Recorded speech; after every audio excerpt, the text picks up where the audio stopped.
Time is the coin of your life. I look across the library, from Star Swirl, who's reviewing the letter, to Pinky, who's mumbling something about renegotiating her contract, whatever that's supposed to mean. I wonder what goes on inside her head sometimes, but I think it's probably a pretty strange place. In the background, Spike is reshelving books that came in this morning while I was sleeping off those shots. You ordered a watch? I ask. Yeah, I collect them, says Star Swirl. Why? I ask. What, a stallion isn't allowed to have a hobby? I like watches, he says. A bit defensive. I just mean, is it a special watch? Or is the watch store run by some pony who could help us with the time spell, like that pony who owed you money back in Canterlot? I ask. What do you think watchmaking has to do with theoretical thaumatology? He asks, genuinely confused. I just thought, you know, it would be thematically appropriate and... I trail off as I realize how dumb that sounds now that I say it out loud. Hey! Wait a minute, you can't bring back a watch. What if it falls into the wrong hooves? I say, rather transparently changing the subject.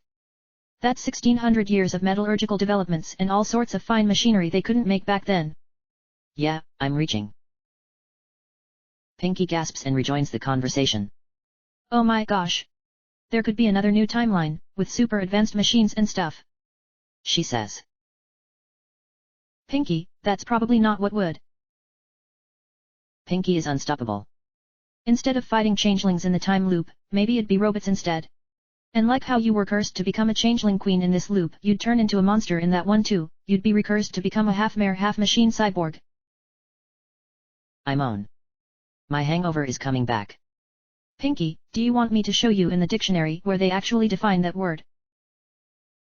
Not now, Twilight, you have to solve this time thingy before the robot uprising comes. I'll help. My blood runs cold at the idea of Pinky helping with advanced math and delicate experimental magic. Tell you what, Pinky, if you really want to help, go talk to all our friends and tell them to come here and we'll give you a recap on where we are now, okay? Woohoo! I'm helping! Shouts Pinky, and she's out the door in a blur to gather up the rest of our friends. Was that really such a good idea, Twilight? Asks Spike, coming over to the table I'm seated at. I thought you said you didn't want any distractions while you were doing the really hard math stuff. It's fine, Spike. Maybe describing the problem to them will help Star Swirl and I. Right now the equations just aren't adding up. Besides, Pinky's heart is in the right place. Speaking of which...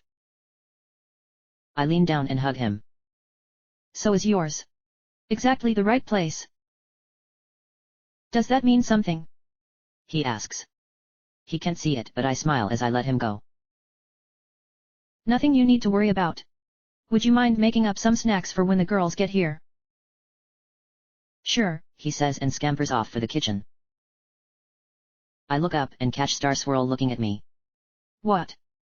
I ask, probably a bit more accusingly than I should. Just thinking about Philomena, sorry, he says.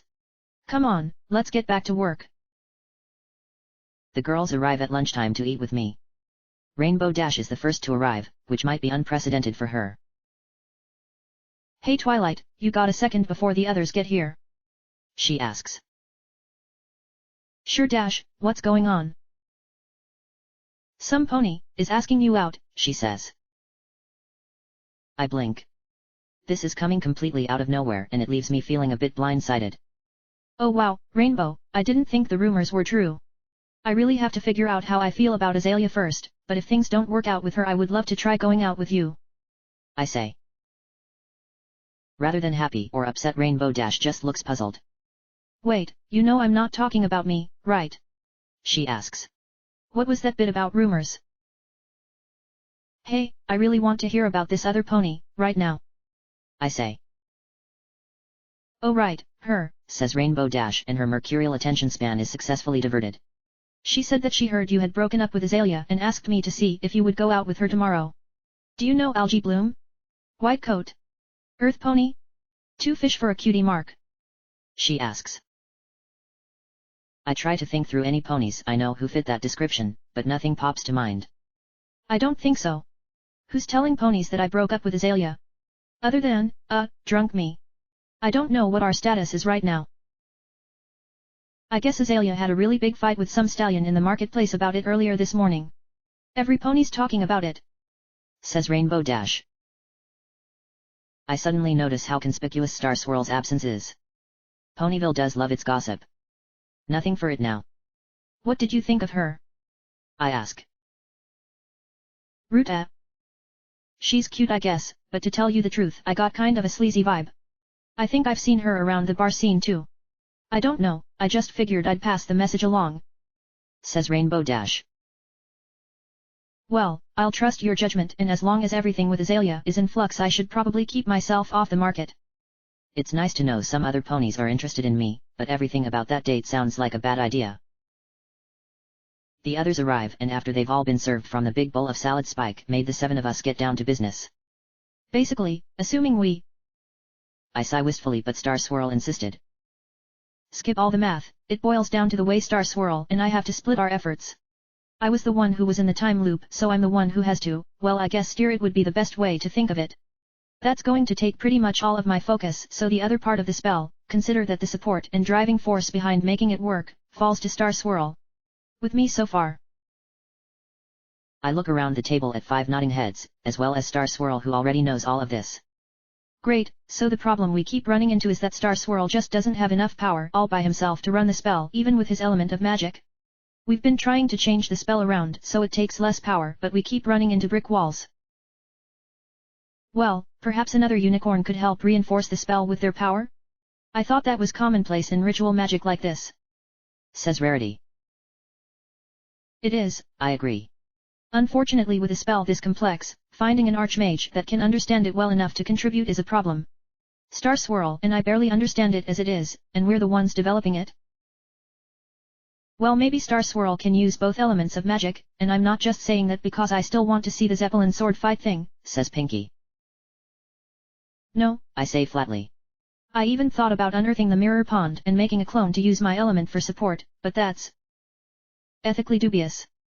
Also the princess said no. Well, what about the other elements then? Asks Rainbow Dash. That would certainly give us enough power, but I already said I'm not going to be able to use my element, I'll be busy, I say. I've been through all these options in my head. There has to be something I'm missing. Any reason ours wouldn't work with Star Swirl and his element? Asks Applejack. Only if you were all to become friends, I say. The other 5 look between one another. But Twilight, we are his friends. What? Hey. Asks Star Swirl. You didn't know that? I thought that's why we were here, says Pinky. When did this happen? He asks. Well, I for one very much enjoyed the breakfast the 3 of us had together, and that example you gave me with the yarn is the only reason I can follow any of this at all, says Rarity. You gave me that awesome idea for a new prank. You still have to come try that with me, says Rainbow Dash. When you helped me figure out the anti-venom for Twilight even though you were hurt too, well, I thought that was very selfless of you, says Fluttershy. You came to my party. Although if there's pranks going down I want in on Rainbow's thing too, says Pinky. You protect the ponies who are close to you when they're hidden. Just gotta work on your methods a little bit, says Applejack. I wasn't trying to be your friend when I did those things, though, says Star Swirl. Tends to work better that way anyhow, Sugar Cube, says Applejack. Star Swirl looks stunned, but then breaks into a big grin. Alright, why not? The way Twilight keeps going on and on about it, maybe there is something to this friendship thing, he says. Group hug, says Pinky, and the others gather around Star Swirl. He actually look really happy. Twilight, are you going to make me put up with these 5 all by myself, or are you coming too? He asks. I roll my eyes, but maybe he's not quite as bad as I thought he was. I guess he's earned this. Alright, 1 hug. Then I think that there's an old teacher of yours who's been waiting a very long time for the report you're going to be writing her, I say.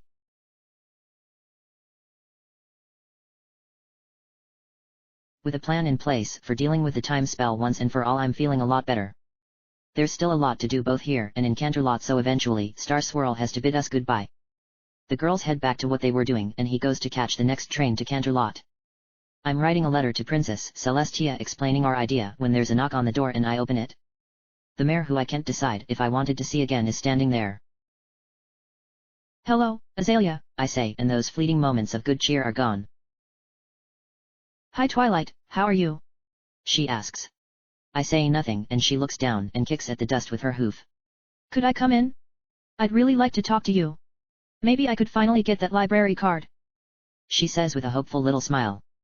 Celestia, help me, I still get goosebumps from that smile. Sure, I say and move to let her pass. She steps inside and I close the door behind her with a thud.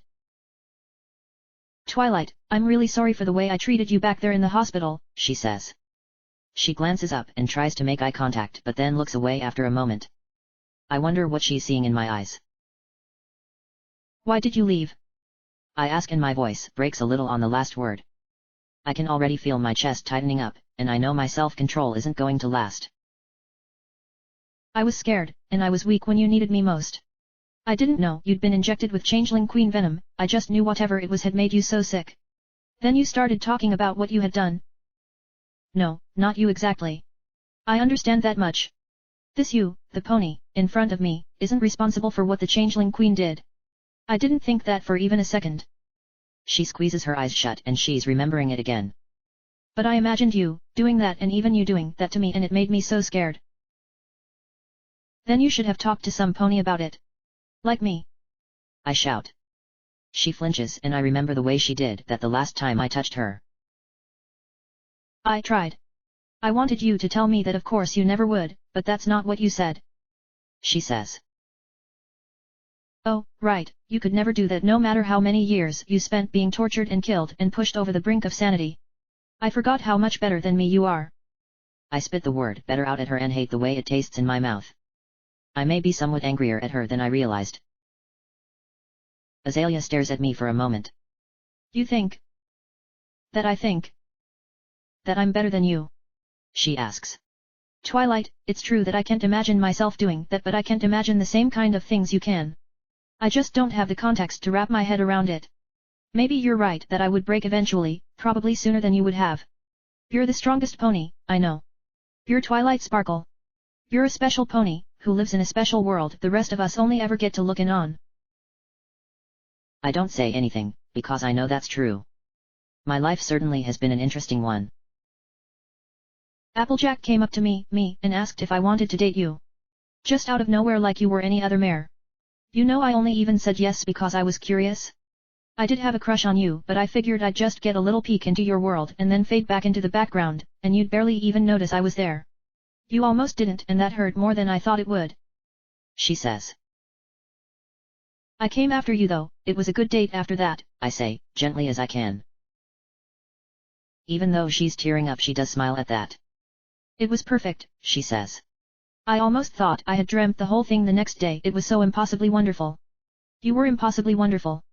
It's like there are two Twilight Sparkles, the special one who practically walks on water and does all the things ordinary ponies like me can't do, and the normal, approachable one who I fell for that night. Then when I saw you in the hospital I got the first one when I was expecting the second one, and it reminded me I'd never understand that world. I just grow flowers. If you'll let me, I'd still like to be with that second Twilight, though. If I haven't blown my chance already. I stop to think about that for a moment. Wow, you really do not understand me at all, I say. Twilight, what do you? You're right. I'm special. I'm the element of magic. My teacher is Princess Celestia. My last mare friend was Princess Luna, for goodness sake. She winces at that. It might have been a bit of a cheap shot, but I am far too angry at her to care. You think it's just something I turn on and off like a switch? Like I schedule all the crazy things that keep happening to me and mark them down on my calendar? There's one, and only one, Twilight Sparkle, and she's the mare you met that first night. I want some pony. I need some pony who can handle both of those things. And it sounds like you're saying you can't. Twilight, I want to. I want to be a better pony, a pony who can be that for you, and I promise I will try so hard if you just give me another chance to be. Says Azalea, pleading. So what, we get back together and I let you even deeper into my heart than you already are, and maybe the next time I need you you'll be there. What kind of relationship is that? Where you decide sorry Twilight you're just too special today, and take off on a whim? I ask rhetorically. Now we're both crying, and it pains me to see her this way. Even though I want her to feel how much she hurt me, I also want to just rush over to her and tell her everything's going to be okay. What do you want me to say? Just tell me what I have to say and I'll say it. Anything in my power. Please Twilight, I'll do my best. You sure weren't this lost for words when you told me you loved me. You love me? You don't even know me. I say. I want to know you, though.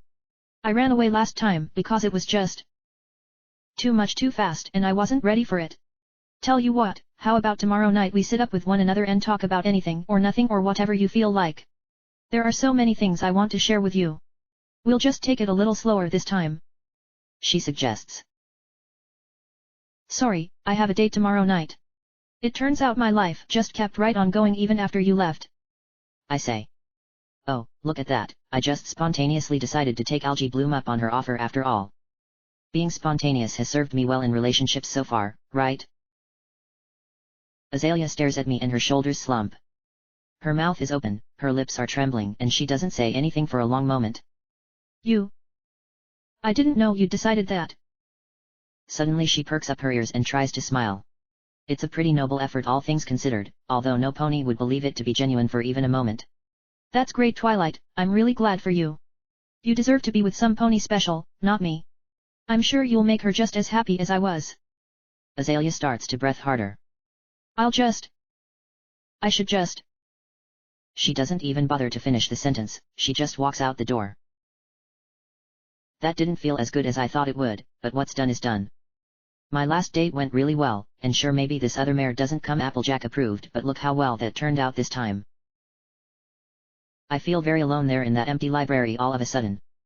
There's equations to finish balancing and dishes to clean up and books to reshelf, but I can't bring myself to care about any of it. I don't think I even have all that much to do before the date I'm apparently going on tomorrow. The one I agreed to because I guess just stabbing Azalea in the chest with a dull knife didn't seem like it would have caused enough pain. Plenty of time on my hooves. I think I'll spend most of it curled up into a ball and crying.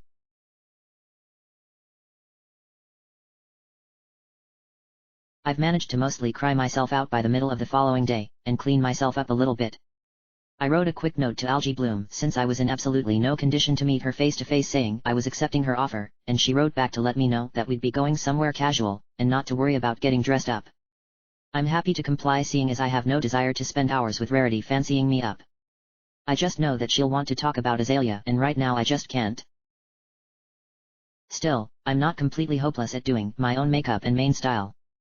I can at least hide the puffiness around my eyes and make myself presentable. Spike's been shipped off to another Crusader sleepover, this time at Applejack's. Whatever develops, I'll be ready. She's late, at first just a minute or two, and I think that the clock is running fast. When it hits 10 after, I start to pace and go recheck the letter to confirm that, yes, she said she'd meet you here when you thought, and no, it hasn't changed since the last 3 times you looked. It's almost 1:15 when there's finally a knock on the door. I'm so high-strung I completely forget myself and bolt for it immediately. I've opened it before the knocks have even finished echoing. The mare, who must be Algae Bloom, is standing there. She wasn't kidding about being casual, her blue mane is disheveled like she just rolled out of bed. Neither of us are wearing anything and yet I still feel overdressed. Hi, you must be Algae Bloom, nice to meet you. I'm Twilight Sparkle. I hope you didn't have any trouble finding the place. I ask. Hi. No, how could I? It's a giant tree in the middle of the street. She says. I guess she's not going to explain why it took her an extra 15 minutes to get here then. Or apologize. Fine, moving on. So, Algae, what did you feel like doing tonight? Dinner, or maybe some sort of a show? I ask. Oh, there's a great bar back by my apartment where they know me, we can get some cheap drinks, she says. Well, okay, mingling over a cocktail isn't the worst way to start a date. Sounds like fun. Then what? She looks at me blankly. I guess we'll see what we feel like from there, she says. Remember Twilight, you're being open-minded. Your date with Azalea started badly too. Do not start thinking about Azalea again. Tonight is about a fresh start for you. Well, are you ready to get going? I ask. She nods, so I step out and close up the library. Algae Bloom leads the way along the dark streets. So your cutie mark is something to do with fish? That must be interesting. Ichthyology is a really fascinating field of study. I say to try to get a conversation going. She laughs. What kind of nerd uses words like ichthyology? I work at the pet store, keeping the tanks clean mostly. All sorts of slimy plants build up on top of the water and in the filters. She says. Technically, what she's referring to aren't plants, but I don't think I want to contradict her. It seems like a silly thing to risk starting a fight over. My cutie mark is for being good at magic, although I work at the library and study day to day, I say once it becomes apparent that any conversation that happens is going to be initiated by me. Do you have any books you've been reading? Favorite authors? I ask. I don't really read much, she says. Somehow I'm not surprised. Oh, I read all the time. I say. Algae Bloom stops. What's that supposed to mean? She asks. Hey. I mean I live in a library so I guess it's obvious, I say. I don't think I like your tone. You read more than I do and you're smart, so you think you're better than me or something. She asks. I'm taken aback. I'm sorry, I didn't mean anything like that, I say. Did I just apologize for reading and being smart? Why did I do that? Azalea loved that about me. I love that about me. Whatever, we're here. Head in and I'll get us a round of drinks, says Algae Bloom. Soda for me, I say. The memory of those changeling venom shots Pinky made for her party have turned me off of the idea of alcohol for a while. I walk into the main area of the bar. This place isn't a total dive, but it's close. It's dark, there's only 3 or 4 other ponies standing around, or maybe lurking would be a better word. The cement floor feels gross and sticky under my hooves. The furniture and wallpaper are at least trying to be bright and cheerful, but they're fighting a losing battle against the low lighting. I pick a booth that's reasonably well lit and sit down. Luckily I'm only there for a minute or so before Algae Bloom returns with a tray supporting 3 glasses. She places the mug of cider down on her side of the table and the cocktail glass full of something green and fruity smelling in front on me along with the soda. Have you had the apple teenies here? You didn't say if you wanted anything other than the soda. I didn't. Algae, why did you ask me out? I ask. The mayor hasn't asked me a single question about myself, or said much of anything. And everything she does say tells me she's all wrong for me. She shrugs. I heard you just broke up, and thought you might be in the mood for some sort of casual rebound thing. Forget about Azalea. I've dumped mares before, and been dumped too. Believe me, something like this hurts a lot less. You don't care about me and I don't care about you, we're just using each other to get what we both want. It's practically a business transaction. She says as she reaches over and takes a sip of the apple teeny for herself. These are really good, wanna try? I sigh and take a sip, just to humor her. My face twists up as I taste it. A little strong, I say as I lower it back down. Look, if you don't want to hang around here let's just skip ahead to going back to my place. I know lots of ways to make you forget all about her for the rest of the night. Say Algae. I don't want to forget her, I say, quiet. I look up again. You can finish the apple teeny, I don't think I want anything else to drink right now. Which way is the restroom? I ask. Back there, she says and gestures. I trot on over as quickly as I dare and push open the door. Inside the dank and mildewed bathroom I head straight for the sink and mirror. I run the tap and splash some water on my face as I try to figure out what the right thing to do next is. I can't deny that Algae's offer makes a certain kind of jaded sense. I deserve a night of raw, emotionless, bitterness-driven release, don't I? You deserve to be with some pony special. Azalea's words come back to me in full force. I had a pony, who was special, and I threw her away. But I had a good reason, didn't I? She didn't know how special she was. If I told her she wouldn't have believed me, and as long as she doesn't really think she deserves to be with me there's the chance she'll leave again, right when I'm counting on her most. She hurt me so badly when she left, I can't go through that again. I guess I can struggle through the rest of this evening and then start picking up the shattered pieces of my love life tomorrow morning. I wash my hooves just out of force of habit and head back out to our booth. There's a second appletini waiting for me on the table when I get back. Some moments just throw everything into sharp relief. Unfortunately, they never seem to reveal anything you want to see when they do, at least they never have for me. In this case, it shows me exactly what I've been so willing to put up with instead of thinking about Azalea, and the difference couldn't make things any clearer.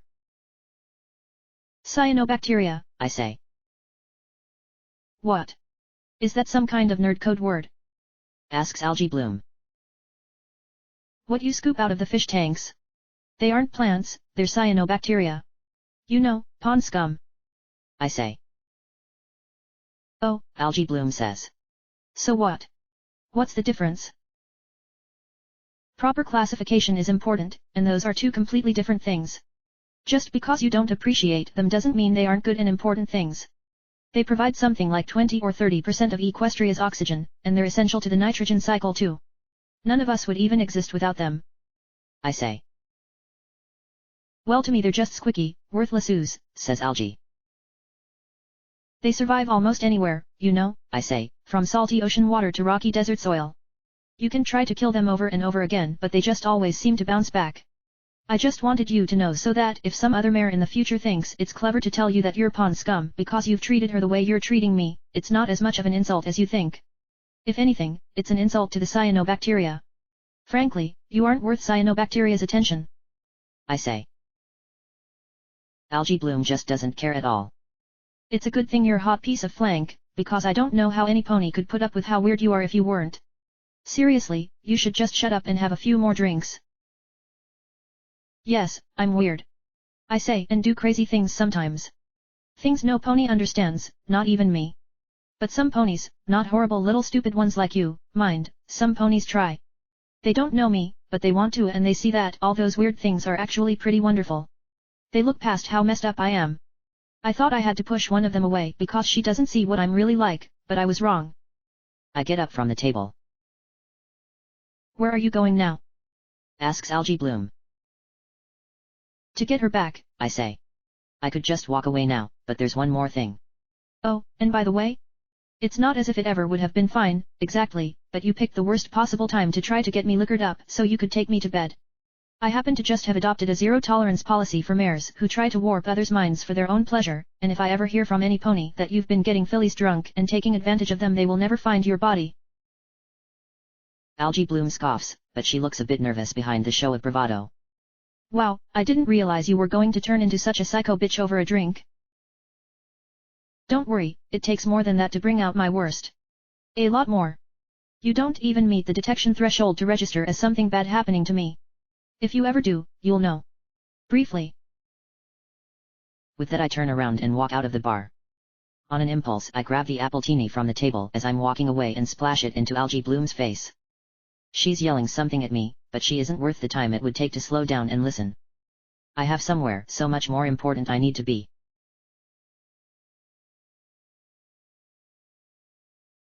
"20 minutes later I'm pounding on a front door and hoping to Celestia I remembered this address correctly.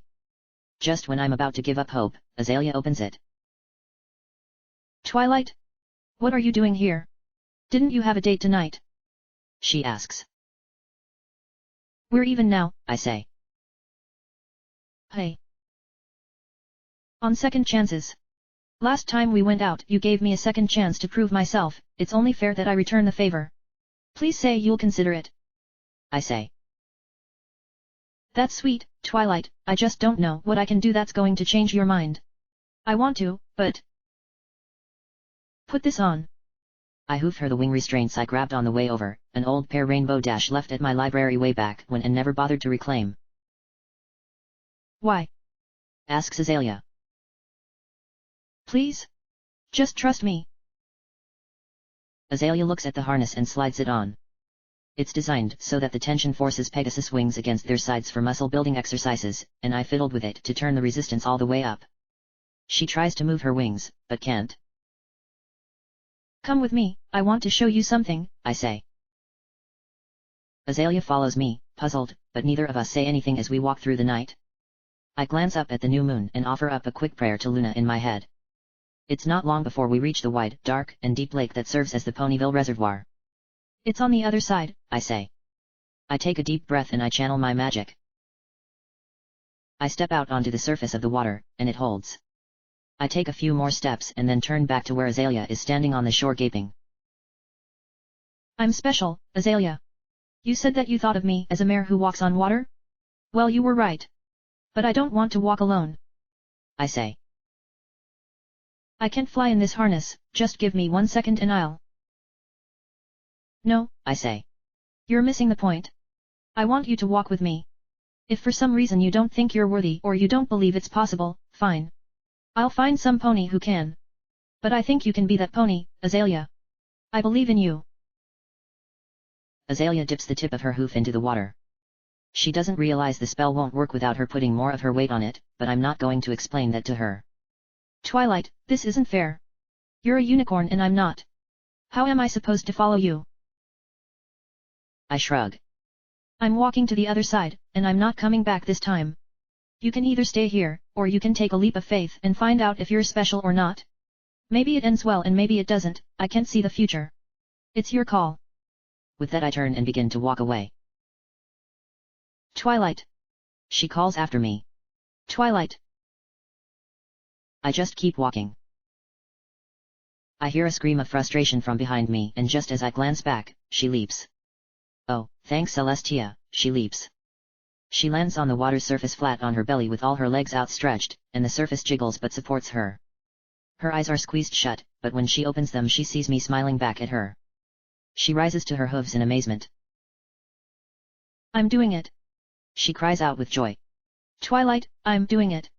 I can walk on water when I'm with you. I love you, too. Azalea rushes over and tackles me, laughing, and we bounce on the surface of the water. When we come to a stop, she looks into my eyes and I see a hunger there. We both go in for the kiss at the same time and it's better than anything I've ever felt because I'm sharing it with her. Her forehoof slides down my belly, low enough that her meaning is perfectly clear. What, right now? I ask. Always wanted to try this on a waterbed, she says without looking up at me, her hot breath against my neck. She presses herself against me. The harness is a bit awkward, so I release the buckles and her wings are free to snap open, fully erect. I hold her tight and run a hoof along her back. If I remember my Pegasus anatomy right, there should be a cluster of nerves right about. When she gives out an ecstatic little gasp I know I found it. I bet I can guess what you like, little Miss Magic, she says. She pulls herself further up and starts to plant kisses on my forehead, right at the base of my horn. My eyes go wide. Azalea, wait. I'm going to lose it. I try to warn her. Already? I didn't know this felt that good. She says. She moves in again. No, I mean I'm going to lose they. Too late. With my magic otherwise occupied the universe notices that the surface tension of the lake should not, in fact, be able to bear the weight of 2 mares. We plunge into the icy water. We come up gasping for breath. Ah! This is freezing, says Azalea. Luckily we aren't too far from shore, and we paddle back as quickly as we can. We get out and shake off, but we're shivering. I look over to Azalea and she's grinning anyway. Don't say it. Don't even think about saying it. I warn her. Gee Twilight, you really know how to get a mare all wet. I groan. She just had to say it. I magic us up a blanket from back at the library, and Azalea flies up into the nearby trees to gather some branches. Soon we're snuggled up against each other for warmth in front of an impromptu campfire. Twilight? Asks Azalea. It's a good thing she did, I was halfway to falling asleep in her arms. You never actually finished telling me about the other timeline, you know. My eyes snap open. I'm wide awake now. What do you mean? I ask. You just got into the part where you were in the vault when I couldn't take it anymore and stopped you. If you want to tell me the rest, you can. I won't run away again. I bite my lip. I did something really bad, I say. What the changeling queen you did doesn't mean anything, Twilight. I get that. No, I mean I did something really bad. To her. Oh, says Azalea. She goes quiet for a minute. Well, for what it's worth, I forgive you. How can you? You don't even know what it was I did. It was really bad. I say, confused. It doesn't matter to me. I trust you, and if it's what you had to do to get back, it was the right thing. She says. But what if there was a better way? I ask. Maybe there was. But you of all ponies should know that reliving something over and over and trying out all the what-ifs isn't good for you. She says. For a moment there's only the crackling of the fire in the night. Are you happy? Right this second, I mean. Because I am. I nuzzle her. Yeah, I say. Understatement of the Ian. Is there anywhere else in the world you wish you were instead? Or anything about this moment you want to change? She asks.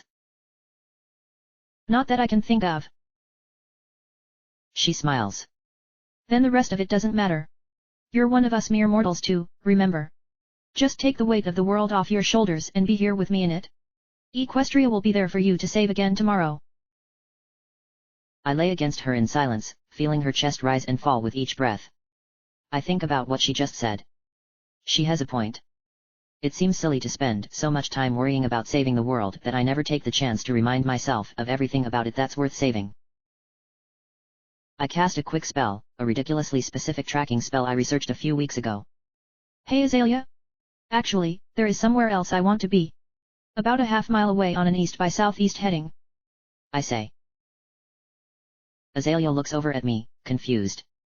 Why? What's there? She asks. The nearest weather vane. Come on, I'm going to show you something that'll blow your mind.